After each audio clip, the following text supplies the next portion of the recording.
foliage is one of the most important parts of Planet Zoo, really making those habitats that you design come alive. But there's definitely some things that could be improved.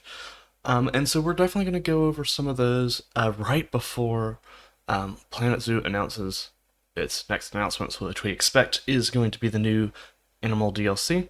So I will be probably releasing a video a few minutes after this one, or a few hours, I should say. Um, and you can go ahead and watch that if you haven't already. But let's get into that as quickly as we can with the plants. My name is Greyhammer. If you like this content, go ahead and like, comment, and subscribe. And we'll do our best to bring you more Planet Zoo content. So first things for more climbable pieces.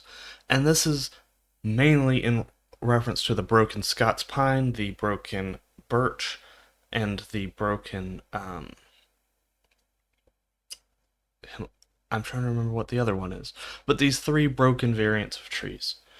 There are actually four variants of broken trees. There's the broken Ipke tree as well, or Ippy. That one is climbable, and it's amazing. I have it in my sloth bear enclosure right now, and they are able to use it very well, and they look very good while doing it. So these trees not being climbable is really frustrating. I know a lot of people would love to create like log overpasses with these because they're not too thick like a lot of the Planet Zoo log pieces. So having them able to kind of just go across these rocky areas for smaller animals or even like bigger cats would also work well. Some more dead tree variants as well. I'd love to see things like oak trees, some more temperate, some more tropical. Dead strangler fig would be pretty cool, I think. Would be very interesting. Could even have some dynamic, like dead tree variants that would be climbable, that would have like moss and stuff. Planet Zoo proved that they're able to do those dynamic things, so it could be really cool. And also just improving traversable terrain on rocks. This may be more of an AI thing for some species, but a lot of animals just can't go over rocks the way that you would think they would. So kind of improving that on the rock pieces would be very helpful to build very nice exhibits that are also very usable by animals. Let's get into that next point.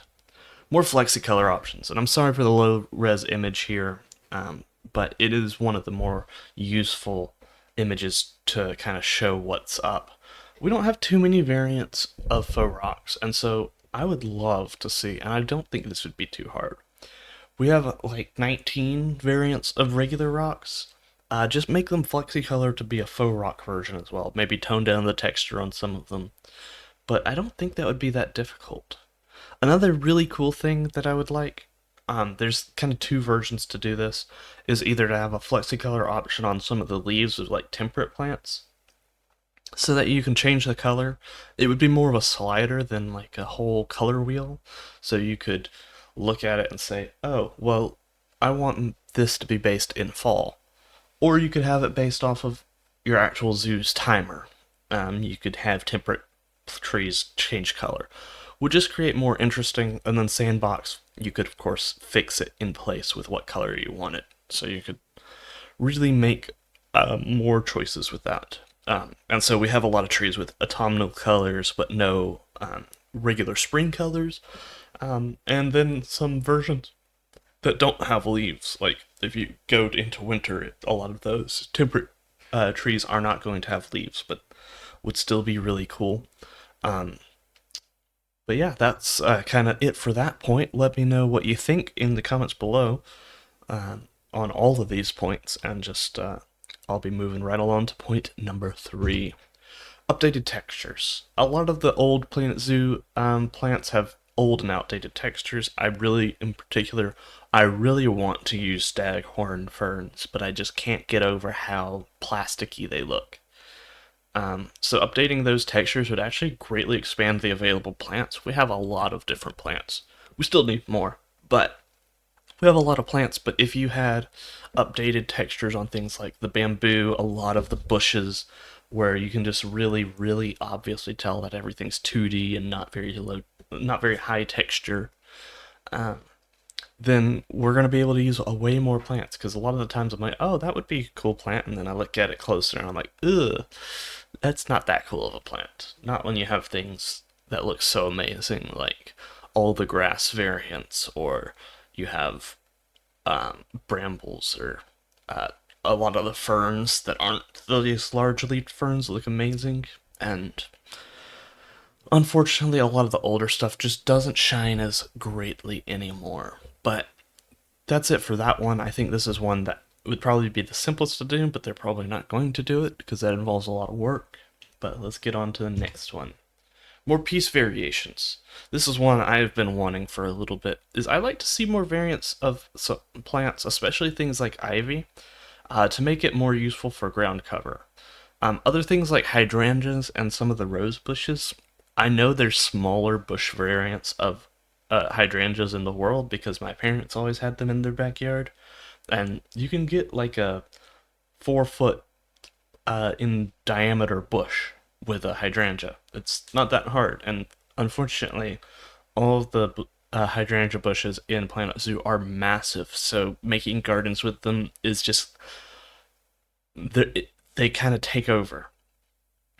So more tree variants as well. Could have some sapling variants as well. So we have quite a few saplings.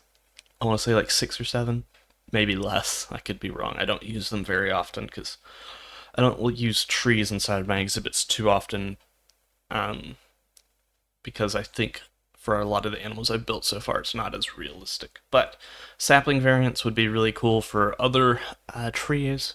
Um, Planet Zoo definitely has its kind of like its favorite trees. So it's got like the Scots pine and it's got the tamarind trees, and those are kind of its favorite. But could use some sapling variants of some other trees. They did add that in a free update, I believe. So it's not too unrealistic to think that we might see some newer stuff. So then piece number 5, or point number 5, which I think is one that may involve the most amount of work, but also could be really cool, and we know that they have this kind of in their repertoire, is a nature brush tool. I think this could be really cool, especially for like outside of exhibits, kind of creating this natural areas. But you could select like there's kind of two options. You could either go into your pieces and click it and add it to brush tool. So you could say, oh, I want Scots pine, I want bramble bush, I want lady ferns, and I want no, and let's just say that. And then you could have a slider that says, oh, what density do you want this? So like you could say, oh, I don't want too many Scots pines, a little bit more brambles, but then a lot of lady ferns. And so then you could kind of just brush it on. Jurassic World Evolution 2 has a feature very similar to this, so would be nice to see it in Planet Zoo.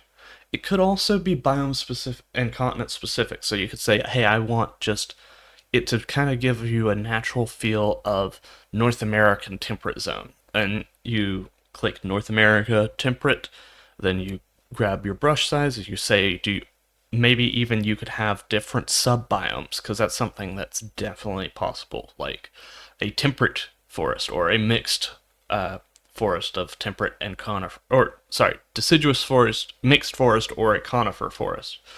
You could have something like a meadow, and it can really could really make it a little bit more interesting. But at the very least, a biome and continent specific. So North America temperate, and it will kind of create a blend of foliage and maybe even rocks. You could click a tick mark to say add rocks.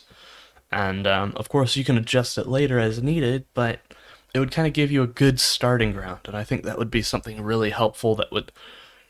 It's kind of hard with Planet Zoo sometimes because you come in with a blank canvas, and a lot of the times it's really difficult to figure out where to start. But if you use that brush tool, for one, it would make the entry for new players much lower, which Planet Zoo probably has a problem with new players.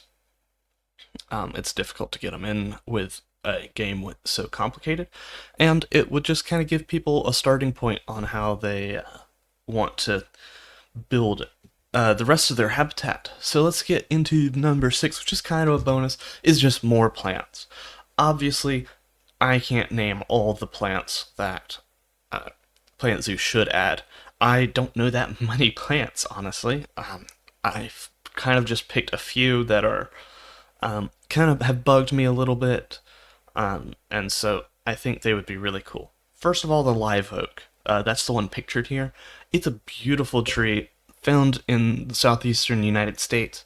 Would be great for kind of having that in to fill out areas of your zoo. And then for some animal species, like I think when we went to a zoo, they had a big, I don't know if it was a live oak, but it was a big tree with branches like this for their red pandas.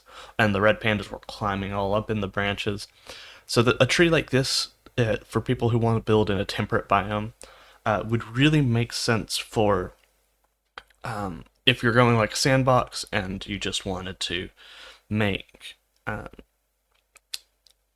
use natural trees and be as natural as possible to the region. Something like this for animals that can climb, like a leopard, I could imagine being on here, would be really cool. Pothos is a climbing uh, vine that can also act as a ground cover and is a semi-aquatic plant, so lots of versatility there. It's also very heavily used by people in the aquaculture and viviculture kind of area. Longleaf pines, I have to mention this one because it's a pine tree of my region that lives in kind of a subtropical zone. Would live in the temperate areas and is a beautiful pine tree. Gets very tall as well, with very long needles. More rose bushes. We have so many roses in real life, and I feel like we don't have nearly as many roses in game. In general, just flowering plants, things like we could use pansies, tulips, daffodils, things like that, that would really make your gardens look more interesting. A lot of the times, the flowers in the game, there's just not enough of them. And while they've definitely upgraded that, some more could be done. And then pampas grass. Finally get this to stop being a workshop item that has, I don't know how many pieces, and just make it its own thing. It could be so useful for your South American exhibits, and hopefully you could make it to where animals can actually walk through it now that Planet Zoo's foliage is a whole lot better. But let me know what you think about this video. If you enjoyed it, go ahead and hit that like button. If you want to see more videos in the future and get notifications, go ahead and subscribe and hit that bell notification. And comment down below exactly what you're most interested in seeing changed in foliage. Or if you just don't think foliage is that important in Planet Zoo to update, go ahead and let me know as well. I'd definitely be open to hearing whatever points you might have. Alright guys, I'll see you in the next one. Bye now.